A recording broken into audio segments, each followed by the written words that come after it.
What's going on, guys? Ben from JK Gear and Gadgets. Welcome back to the channel and welcome back to another video. I'm going out west.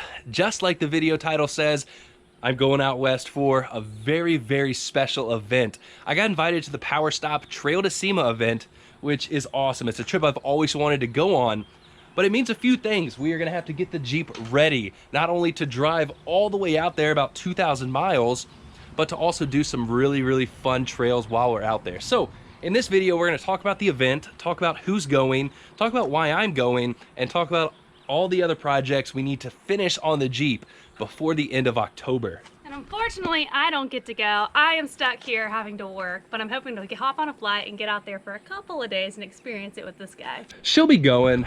She's not going to make the drive out there with me, but we're really hoping that she'll be able to fly out, you know, hang out for a couple days. Yeah, 3 or 4 days, hang out on the trail rides and everything, and then fly back. Work life sucks. Luckily, I was able to take off work, and we're going to talk about all that in this video, but we're also going to talk about who I'm bringing, the special guest. You guys have probably seen him on the channel. It's been a long time since he's been on the channel. He's up in New York now, but we're bringing him back. He's a fun time and a great dude. But let's get this video started. What do you guys want to hear about? I don't know. I guess we should tell them about where I'm going and what Trail to Sema even is. And all the projects you have to do before you can even get out of the driveway. Oh, so many projects. You can help out? Yeah, I'll supervise. All right, let's get started. So what is the Powerstop Trail to Sema event? It is a private event put on by Powerstop about every year. They've been doing it for the past couple of years. You guys can go check out some previous year's footage on YouTube, and it looks like a blast. They start off at their headquarters, meet out west with everybody else, and at that point, do a bunch of trail rides, and finally end up in Nevada, Las Vegas, for the Sema event. This is gonna be a big trip for me, and I've actually known about it for a while, but I wasn't sure if I could actually take off work. So luckily, I was able to take off work for this amount of time. The actual event starts October 22nd and then runs until the beginning of November. November 5th is when Sema starts. So that was a big chunk of time I had to take off work. Luckily, I was able to. And I'm glad I was even invited on this trip. I'm not gonna tell you exactly who all's going because I'm not sure if they wanna make their own YouTube videos or their own announcements. I know a few people have, but it's gonna be a bunch of big name people. A lot of YouTubers and some other very important people in the industry. So what does that mean for me? I'm gonna start off here in Virginia. Have to drive about 2,000 miles, about a day and 9 hours of driving. We're starting off in Phoenix, Arizona. Once we meet up there on October 22nd, we're gonna do a bunch of awesome wheeling out west and finally ending up in Las Vegas and then driving all the way back. So that is a ton of driving. It's gonna be a lot of gas money, and it's gonna be a fun time overall. But that also means I gotta make sure the Jeep is in tip-top shape, and it's coming up very soon. If I have to be out in Arizona on the 22nd, that means I should probably leave on the 18th just to make sure that nothing breaks on the Jeep on the way. So we have a lot of stuff to do, not much time to do it, and that's what we're gonna start doing. So what all do we need to do before we actually start driving out west? First off, got to pick up my buddy Petey. Hopefully you remember him. He's a great guy. He's been around since the beginning of the channel. Sadly, he lives up in New York now. So he's gonna drive down and we're riding out there, and hopefully Cassie will fly out later. So first order of business, let's talk about the modifications and everything I'm doing prior to this long drive and this awesome wheeling experience. First things first, we have to build the 3-link. Been talking about this for many months on the channel, and I have not got around to doing it yet, but I have everything except for one piece, one bracket I'm waiting on before we can start that long arm 3-link video series. It's gonna go pretty good. I'm gonna have to change it up a little bit. You know, before I was talking about doing a completely DIY kit, you know, doing it all yourself. We're still doing the DIY aspect. It's not going to be a bolt-on kit. It's a new kit put on, and we're going to talk about that in that series, but that's coming. I wanted to do it this weekend, but we are waiting on one bracket, like I said.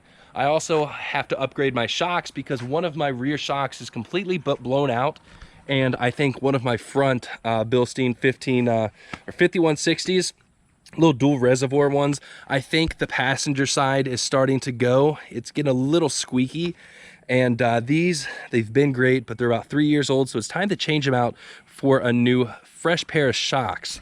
That's coming up soon. I want to do those videos and those installs after I get the 3-link done. So what are we doing today? A bunch of stuff. I actually noticed last night that my Rubicon sway bar was all messed up and it was not reconnecting. A few years ago, I actually took off the electric motor because that shorted out and crapped out, put on this Evo No Limits knob, but the internals of our sway bar disconnect was all messed up and it was not reconnecting. So I popped this off last night. I took it apart, fixed it. It was one of the springs in here, the spring that returns it back to the locked position, was just worn out over time. So I threw some washers there and fixed this. So we got to put this back on, test it out, make sure it unlocks and relocks.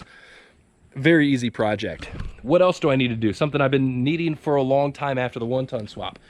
All of these stains in my driveway, that's from my factory Ford diff cover. So did the 1-ton swap, never got around to installing a diff cover, and as you can tell, it's leaking pretty bad. So let's go ahead and swap this out.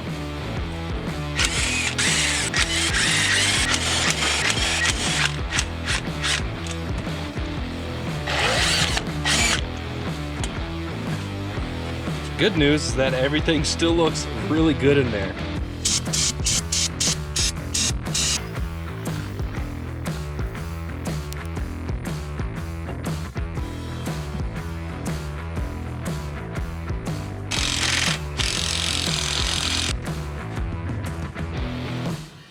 I want to give you guys a little tip when you're trying to fill your diff cover with fluid. I like to get one of these little handy pumps, take off the extension that normally goes like this and it sucks from the bottom of the bottle. I like taking that off. That way we could just screw it on, flip the bottle upside down and pump it in. This makes it a lot easier, and we can also use the entire bottle of fluid without sucking dry.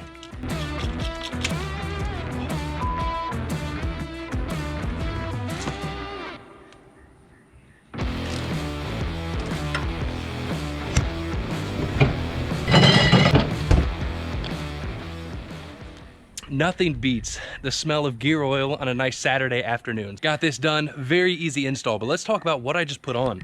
So this is the brand new, oh man, I'm such a mess over here, I need to clean up. But this is the brand new Barnes 4-wheel drive 7-slot customs Super Duty 60 low profile diff cover. This thing is awesome. As you can tell, once we have a hydraulic ram, a bulky diff cover is not what you want. We have plenty of clearance back there. It's almost just the same size as the factory diff cover, but this one is a lot beefier. So right now, the only one they're making, you know, in this low profile option is the Super Duty 60. If you are interested in them making a Dana 44 or a Dana 30 diff cover, just like this, let me know in the comments. I'm trying to get them to make some because I think they'd sell a crap ton of them. These things look sick, and having a low profile diff cover is just awesome, especially once you start doing steering upgrades, tie rod clamps, all that stuff. It's one less thing to worry about. Not sure how I feel about the red. It definitely does kind of mix it up a little bit down there. I think I like it. I mean, it's too late. I'm not gonna pull it off just to paint it again, but let me know what you think about painted diff covers. You know, usually I think they look a little bit cheesy, but on this, I think it looks pretty good. Just because it's so big, it shows off that, you know, Dana 60. Like, wow, it's so big. But next up, we got to put this back on, make sure it works. So by bench testing it, threading this knob in and out, it does work, but I really want to get this on the Jeep, go flex it in the yard just to make sure this is 100% good to go, because I want my sway bar to work, you know, when we're driving out there and hopping around trails. I really want to make sure that this will unhook and rehook back up. So if it doesn't, that's one more thing on the list we're going to have to upgrade. Probably go with a Curry anti-rock, but that's like another 500 bucks. This trip is adding up pretty fast, but I think it's going to be well worth it. So let's get this installed, go flex the Jeep out in the yard.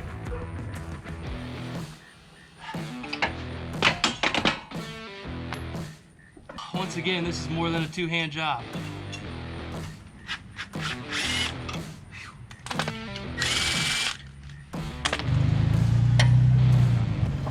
Looks like the sway bar disconnected fine. And it's crazy to think that once we put the long arms on and get the new shocks in, it's gonna flex even better.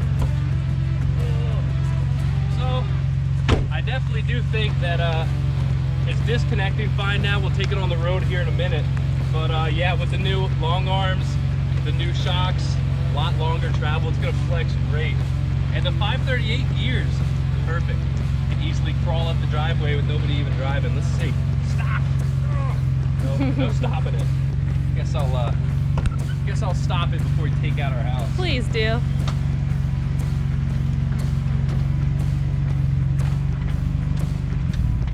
So now that we know the sway bar disconnects fine, let's go ride on the street and make sure it reconnects with no issue. All right, so on the road, it definitely felt like it was connected, but we're gonna flex again and make sure it's fully connected. So it should limit our flex quite a bit. Let's see, let's check it out.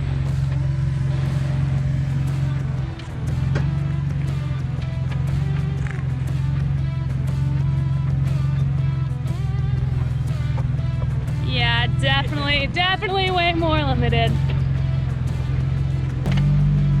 Ben has created a new driveway in our yard as well.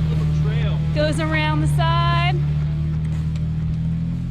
So I just went back to look at the GoPro footage because honestly it felt like it was still flexing more than it should with the sway bar connected. So came over here and disconnected our sway bar link, and as you can tell, it is still disconnected, but it's not completely smooth.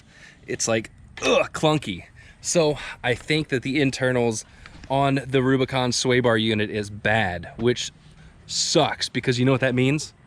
You gotta buy. No, you have to buy. No, you have to buy it. Or I guess it's time to upgrade to a Curry anti-rock. I don't know. I'm probably gonna pull this back out tonight, mess with it again on the bench. But last night, you know, I had it all set up. It was locking and unlocking fine. But I think the issue is that with it connected under a load, it just slips off those gears. No idea. It's gonna be, I don't know. Do we just spend 500 on the Curry, or spend another 5 hours working on this piece of thing and it might not even work? So we'll see. No idea. But speaking of upgrades, so that's one more thing on the list. This is getting hectic. 3-link, shocks. What else? This one. Oh. It's not my favorite. I don't think you should fix it, but so Ben says he has corner to. armor damage. This happened back at Rouse Creek and I love this new sticker. I broke my junk at Rouse Creek. Personally, I would leave this. The issue is that since we have damage to the hardtop, I'm probably going with a soft top. And the soft top options, which I like, are either the Trek top, the slant back, fast back look. You do lose a little bit of storage, or what Cassie wants to go with is the best top. Ultra. Yes, best top, super top, ultra. I don't. Best top, ultra top, super. Oh, ultra super top. Oh, okay. So It's the best top, super top, ultra.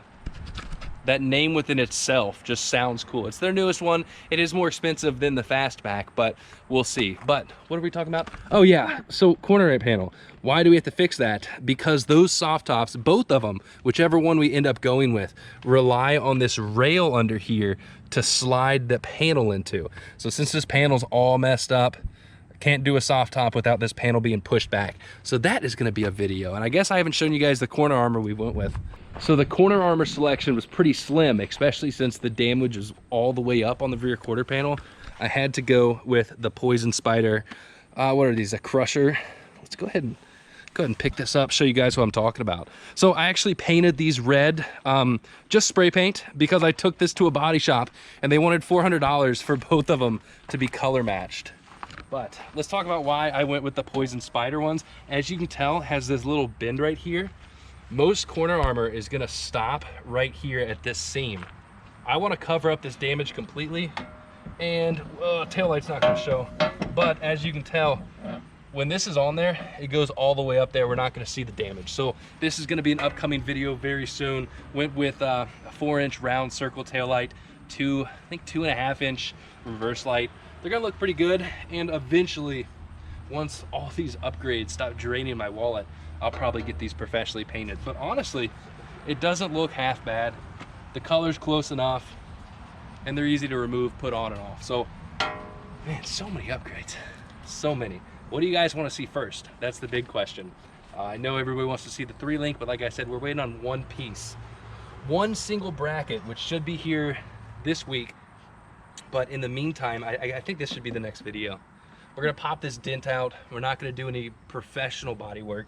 because we're just covering it back up with these this corner armor, so you won't even know it's there. But we have to pop it out at least so we have something to drill and bolt into. Next thing we're gonna do real quick is add a nice little zest to our Vector Off-Road E-Dock.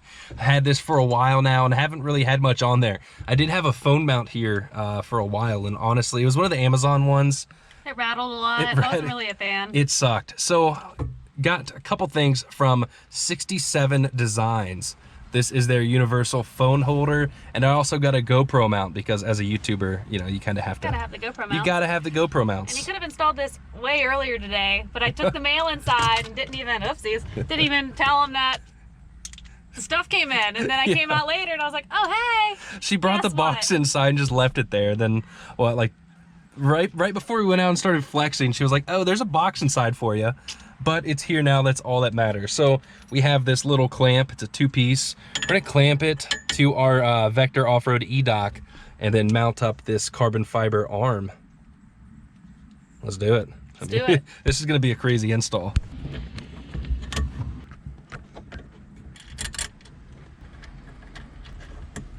I'm not on it, am I? I can't even hear you. Well, because I have I got nuts in my mouth. Well, actually, it's a bolt, but still. We're now gonna grab this extension with these little clamps and clamp the ball. Now we're clamping the balls. Clamping the balls. We kind of have to leave them a little bit loose until we figure out where we want this all to go. So I think you'll figure it out when you're driving. Phone how mount. You want it angled, where you want it. Yeah. I'm gonna have to put it in kind of a random rough spot right now until I get on the road and figure out what works. See how that looks. All right, so that's not gonna work. Right, I'm gonna loosen it up. Right about there. I wanna make sure it's not in the way of anything. I like that. Nice. Let's see. Yeah, it's not vibrating.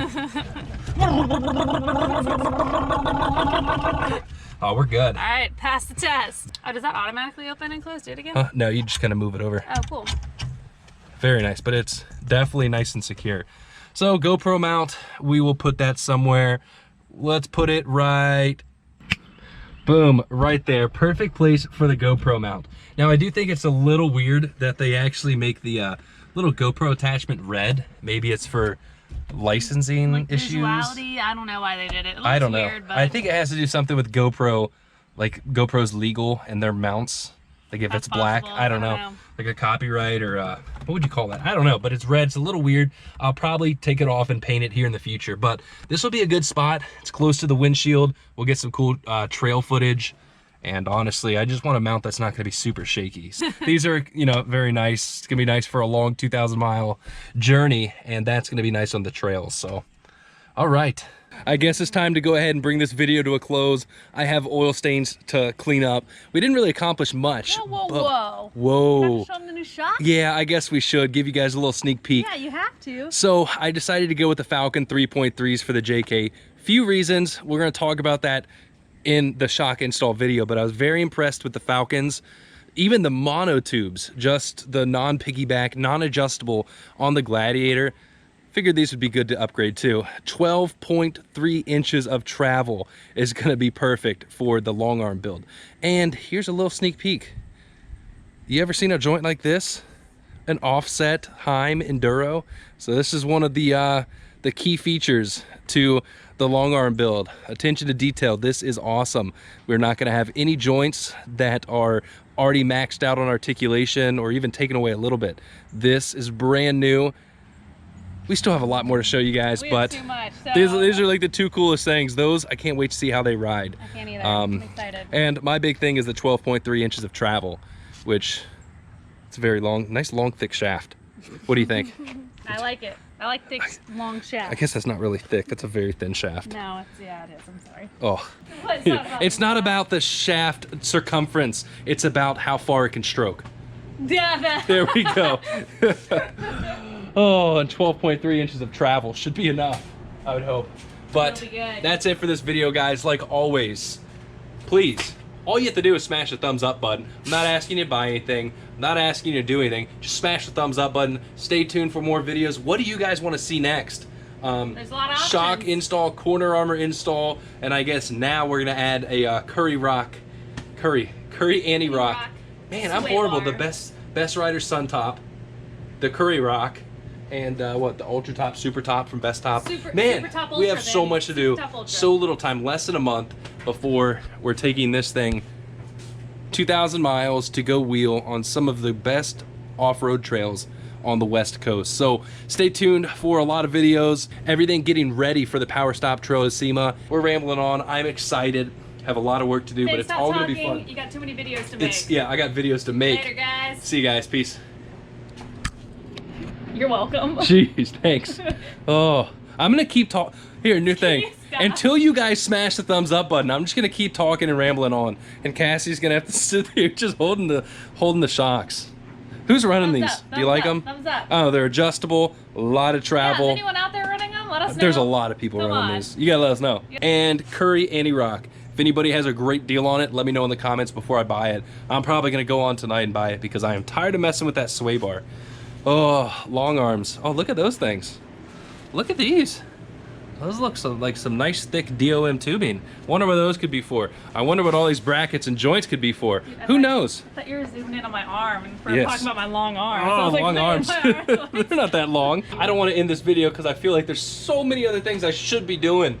But you're gonna have to stay tuned. It's gonna be coming soon. I've said that in every video. It's coming soon, guys, coming soon. One more bracket and we're gonna start the 3-link. Once the 3-link's done, we're gonna install the shocks. After the shocks and 3-link are done, we are gonna jump the Jeep. We're jumping it. Already has the hydraulic bump stops front and rear.